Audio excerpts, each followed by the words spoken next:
I used to have a neighbor, I call him Uncle Bill because he's my best friend's uncle, who worked as an engineer. He started his career in the 70s, and he worked for the same company until he was 55, when he retired.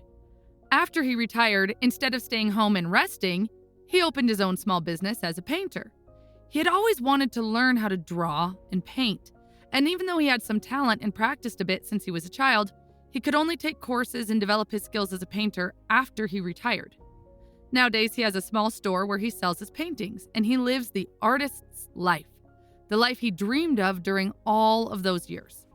Uncle Bill's job as an engineer had one single purpose in his life: to support his family.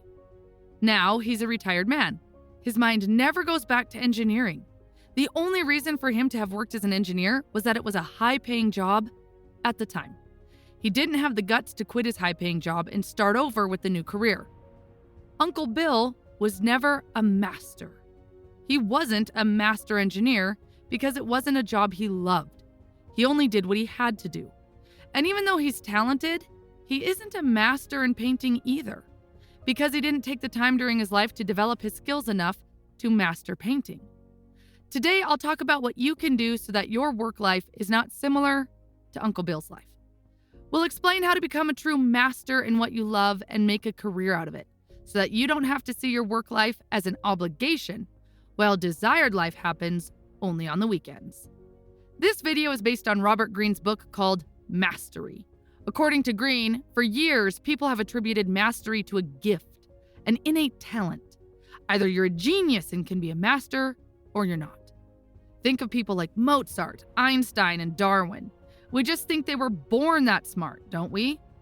We have built a wall around mastery, and we believe that only a few selected people know what's inside that wall, and we are not wrong.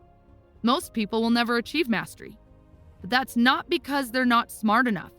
It's simply because they don't go through 3 stages that are required to become a master.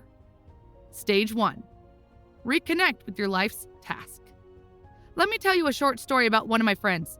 My friend says that I'm the youngest child, and everyone in my house had jobs by the time I was in middle school, so there was no one home to help me do my homework or study when I had exams. The study method that the 8-year-old me developed was quite simple. I pretended I was a teacher. Instead of having someone explain the contents to me, I was the one explaining things to my imaginary students, represented by toy cars or perfume bottles. I made sure to learn everything quite well so my dear students wouldn't fail. I didn't realize it by then, but the inclination to teach was in me.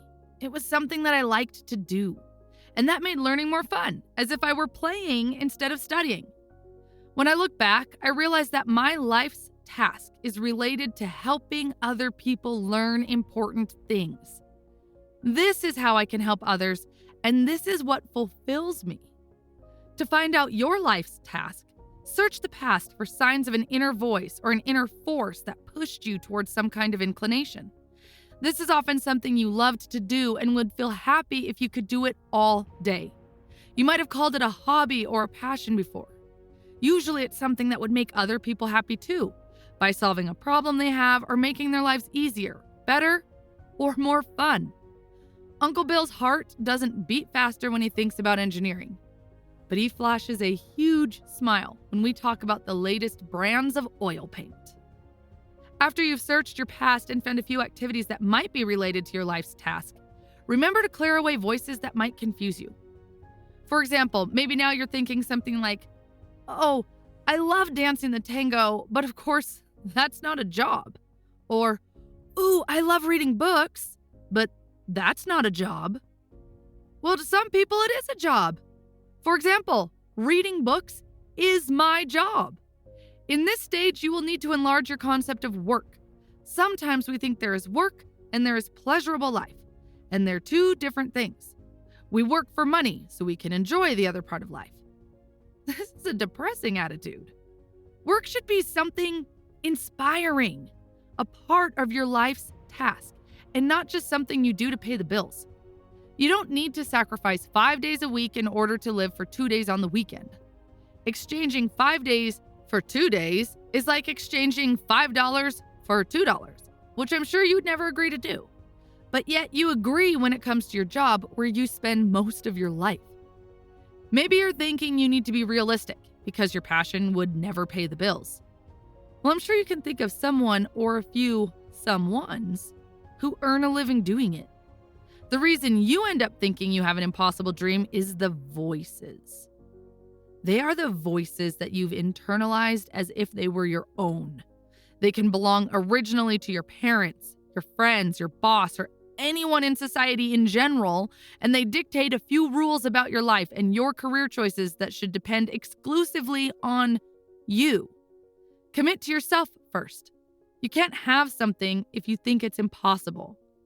This emphasis on your uniqueness and life's tasks might sound more poetic than practical. If that's what you're thinking, here's the author's warning.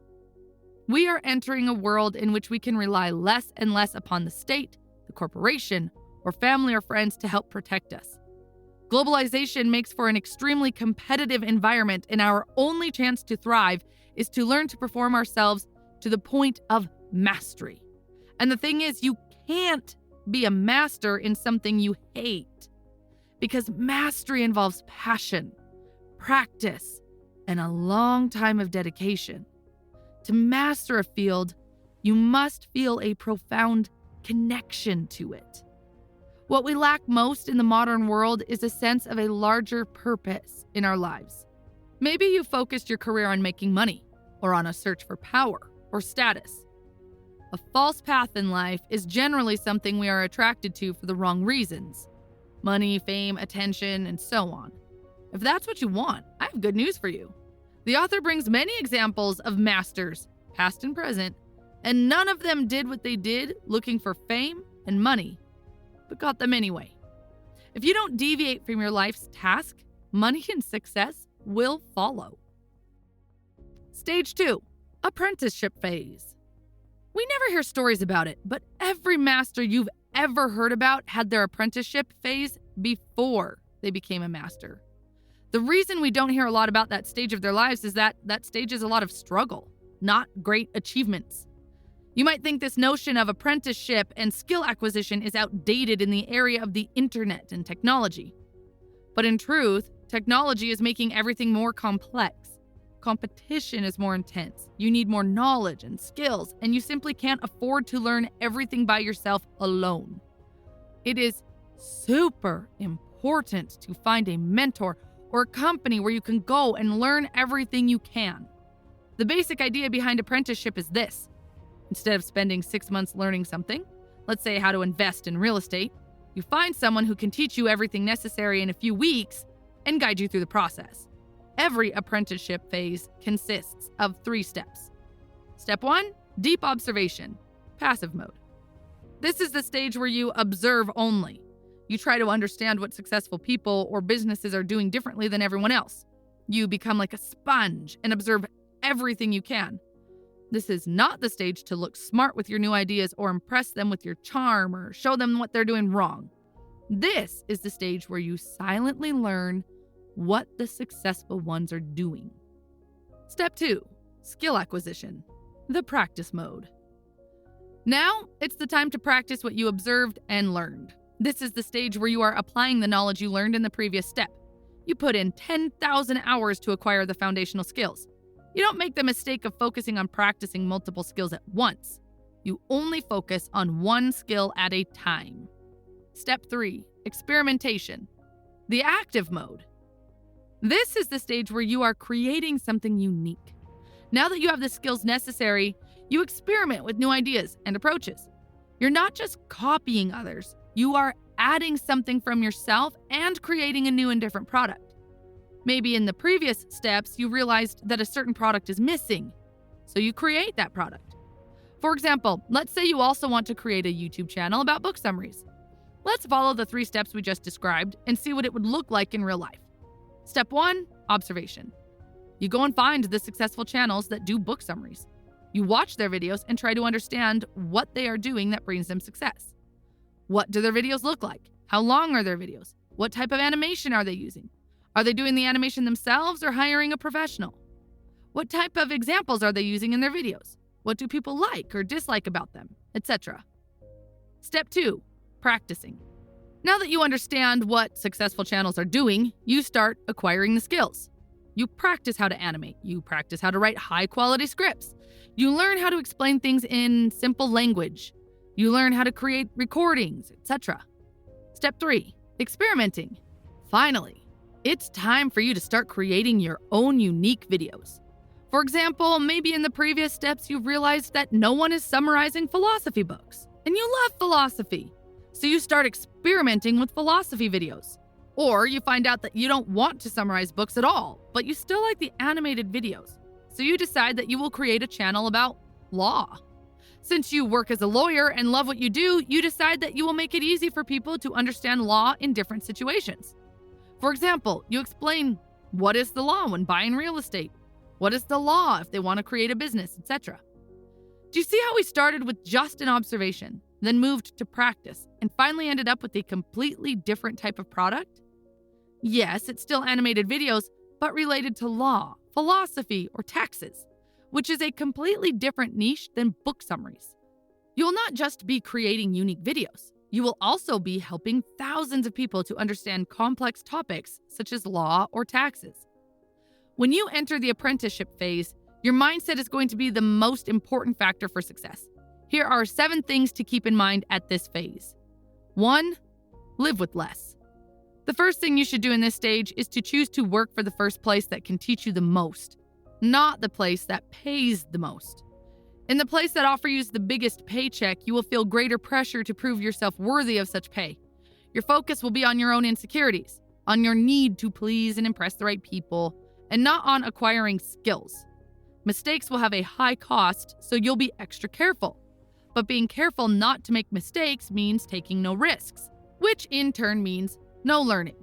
Working for a low paycheck, or even for free, if you can, might give you just the opportunity you need. In addition, you'll learn how to get by with less, which is a valuable life skill.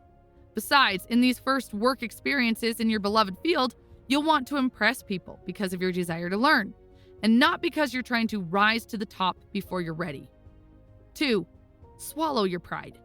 We learn best through observation and practice, so observe the environment, the people, and the rules, spoken and unspoken. This means you won't always be able to speak your mind at this stage. You want to blend in. Therefore, you need to avoid battles, so you have no distractions and plenty of time for learning. Slowly, you'll begin to see behind the appearances, know more about people than they expect, and with time, you'll be able to step up your game. 3. Do beyond the required. Read more than you have to, meet more people than you're comfortable with, and do more than you've been asked to do. You're not walking the extra mile for them. You're doing it because you want to learn and become better. 4. Get rid of superiority feelings. No, you don't know enough yet. Be like a child. Assume others know more than you and always be willing to ask questions and learn more. That's one of the reasons children learn better than adults. 5. Trust the process. There will be times when things you're learning will seem beyond your capabilities. When that happens, trust the process and just keep going. This is when most people slow down or quit. Time is important to acquire a skill, and the only things standing in your way are your own emotions. Boredom, panic, frustration, and insecurity. If you allow them to take over, you'll be a quitter. But if you just trust the process, you'll soon be past this stage and everything will fall into place. 6. Accept pain and failure. Isn't it terrible to be in pain? It is, but pain is necessary. You should be glad you feel pain because it means something is wrong with your body and allows you to fix whatever it is. The same should apply to you and your learning process. Be grateful when you make mistakes because mistakes and failures are your means of education. 7. Embrace boredom. Not everything in life needs to be pleasurable. This is a limiting and childish belief. Discipline is the best antidote to boredom. Discipline allows you to insist and press on. The more you learn, the more automatic some of your skills will become. Once a certain skill becomes automatic, you have time to focus on the next skill, and so on. Things become gradually easier, and you can practice harder. Take note of your weaknesses or flaws and work on them, one at a time. You will know when your apprenticeship is over by the feeling that you have nothing left to learn in this environment. At that moment, you either declare your independence and go on your own adventure, or you move to another place where you can continue learning until you feel comfortable enough to be independent. Stage 3. Social intelligence. Simply put, social intelligence is understanding how people operate. On your journey to mastery, you will work with many types of people, and without understanding the dynamics of human nature, you can't go too far. Many times I have seen highly skilled people getting fired or forced to resign because of their low social intelligence. You can become the master at what you do, but if you don't understand how to deal with people, then you will face many problems in your career path. For example, without social intelligence, you will never pay attention to people's names when you meet them, because you don't know that a person's name is the sweetest sound to him. Without social intelligence, you will not know that you should address your mentor's selfish interests if you want him or her to help you to achieve mastery. Without social intelligence, you will try to show your boss or your new mentor how smart you are, but you don't realize that it can create envy and they will get rid of you at the first opportunity. You should never appear too perfect and outshine your master. Without social intelligence, you will try to look interesting rather than be interested in others. These are just a few examples of social intelligence, and there are many more. If you are struggling with lower social IQ, then check out the link you see on the right upper corner of your screen. Now, back to the video. Once you've found your life's task, developed your social intelligence, and your apprenticeship phase is over, the next stage is mastery itself. As you accumulate skills and your mind becomes more active, you must avoid becoming conservative and fitting in with the group. Instead, you need to become increasingly bold, experiment, and be more creative during the mastery phase. In order to do that, you need a dimensional mind. The author says that we have 3 types of minds: original mind, conventional mind, and dimensional mind. The original mind is what you have when you're a child. The original mind says everything is possible. It knows no limits. Some time ago, a friend invited my family and me to have dinner at his house. While we talked and waited for dinner to be ready, I witnessed an interesting conversation between his 2 daughters, Alice and Melissa. Alice was 3 years old then, and Melissa was 5, almost 6. My friend told his daughters that I worked as a YouTuber, but they looked unimpressed. I asked them then if they wouldn't like to be YouTubers too. Alice immediately said, "No, I want to be pizza delivery," she said, as cute as someone can possibly be at 3. Now, I don't know about you, but I don't know a lot of people who dream of delivering pizzas. But in that little girl's mind, the only thing that mattered, as she explained next, was that pizza made people happy. So she wanted to work as a pizza delivery person and make people happy too. She wasn't worried about her PhD, but her sister Melissa immediately shattered her dreams. "You can't deliver pizza, Alice. You're too young to touch the oven." And then, turning to me, she said in a very adult-like tone, because she knew better, "Being a YouTuber is nice, but I would rather be a stuntman." Personally, I think this story perfectly exemplifies the original mind. Everything is possible and everything is simple. Creativity is so rich that each new idea is more unexpected than the last. You see, they don't care what other people think about their career plans. But once we grow up, even though we find all of that quite amusing, we lose a huge part of our original mind. And what we develop then is a conventional mind. The conventional mind is the part of you that watches a conversation like that and wants to say, "You shouldn't dream of being a delivery person or a stuntman. It's not a high-paying job." No way! Low wages and danger. The conventional mind is very used to conventions. It consumes information and passively repeats it and lives according to it. This is what most of us adults do. Now, what we really need is neither an original mind nor a conventional mind. We need a dimensional mind. A dimensional mind has the best of both worlds. It's creative like the original mind, but as skilled as a conventional mind. And by joining creativity plus skill, no one can stop you. Unlike the conventional mind, the dimensional mind is active. It transforms everything into new and original things. It creates new things instead of consuming and conforming to the old ones. Einstein did that. He used his skill to come up with something completely new for the time. Da Vinci, Charles Darwin, Mozart. They had an extremely high skill level, and they were not afraid to be different and risk new things. They were not worried about what other people would say. When they combined skill and creativity, that was when true magic happened. This is the power of mastery. I would like to quickly summarize what we discussed in this video. First, we talked about the importance of finding your life's task and how important it is if you want to achieve mastery. Second, we talked about the importance of going through the apprenticeship phase and benefiting from the knowledge and skills of others. This will not just save you time, it will also help you learn more effectively. We also talked about the 3 steps you need to follow and 7 rules to keep in mind when you enter the apprenticeship phase. Third, we discussed why you can't succeed without social intelligence and why without it, you will face difficulties when dealing with people. Finally, fourth, we talked about 3 types of minds and mentioned that what you need is the dimensional mind, which combines the power of creativity and skill. If you'd like to check out those books I mentioned for increasing your social intelligence, then click on the playlist you see on your screen. Thanks for watching.